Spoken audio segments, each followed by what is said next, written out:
एक जनरल अपने सभी सैनिकों के साथ एक साधारण सी महिला के सामने घुटनों पर झुक गया। कोई सोच भी नहीं सकता था कि सड़क किनारे कबाब बेचने वाली यह महिला दरअसल खूंखार नाइटिंगेल है। कुछ ही देर पहले उसने एक बुजुर्ग को परेशान कर रहे गुंडों के सरदार को सिर्फ एक कबाब की गोली से चुपके से सबक सिखाया था। बदला लेने के लिए वह गुंडा अपने साथियों के साथ उसका ठेला तोड़ने आया, लेकिन जैसे ही उसने हाथ उठाया, सेना की गाड़ियों का एक काफिला वहां आ धमका। सबसे आगे चल रहे जनरल ने सबके सामने एक घुटने पर झुककर उस महिला से लौट आने की प्रार्थना की। लेकिन अब वह महिला, जिसका नाम माया था, इन सब झगड़ों से ऊब चुकी थी। वह बस अपनी बेटी के साथ एक शांत और साधारण जिंदगी जीना चाहती थी। इसलिए उसने जनरल की प्रार्थना को ठुकरा दिया। निराश होकर जनरल ने चुपके से अपने एक आदमी को आदेश दिया कि वह माया की बेटी के स्कूल के प्रिंसिपल को उसकी सुरक्षा सुनिश्चित करने के लिए कहे। लेकिन उन्हें क्या पता था कि खतरा पहले ही उनकी बेटी के सिर पर मंडरा रहा था। उसी समय स्कूल में माया की बेटी प्रिया को एक अमीर बिगड़ैल लड़का रोहन और उसके दोस्त कोने में ले जाकर परेशान कर रहे थे। जब प्रिया ने खुद को बचाने की कोशिश की तो उन सब ने मिलकर उसे पीटना शुरू कर दिया। स्कूल से फोन आने पर माया घबराकर वहां पहुंची। अंदर घुसते ही उसने देखा कि एक अमीर औरत, रोहन की मां,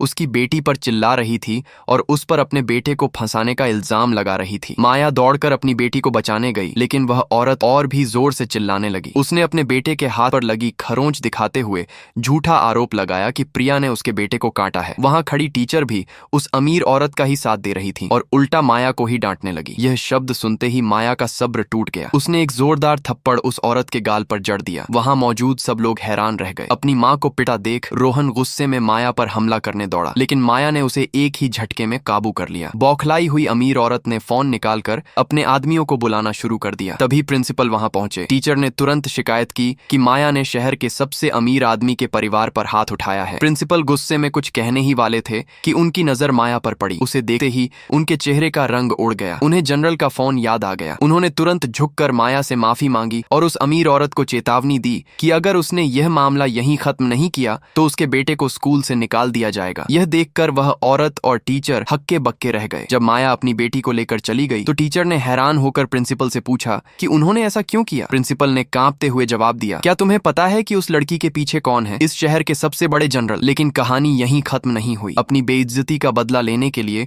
रोहन ने स्कूल के बाद अपने लोगों से प्रिया को अगवा कर लिया। कबाब का ठेला लगा रही माया के पास रोहन का फोन आया। फोन पर उसकी बेटी की डरी हुई रोने की आवाज और रोहन के ताने सुनाई दे रहे थे। अपनी बेटी को खतरे में देखकर माया की आंखों में खून उतर आया। वह साधारण कबाब बेचने वाली औरत गायब हो चुकी थी और उसकी जगह नाइटिंगेल वापस आ चुकी थी।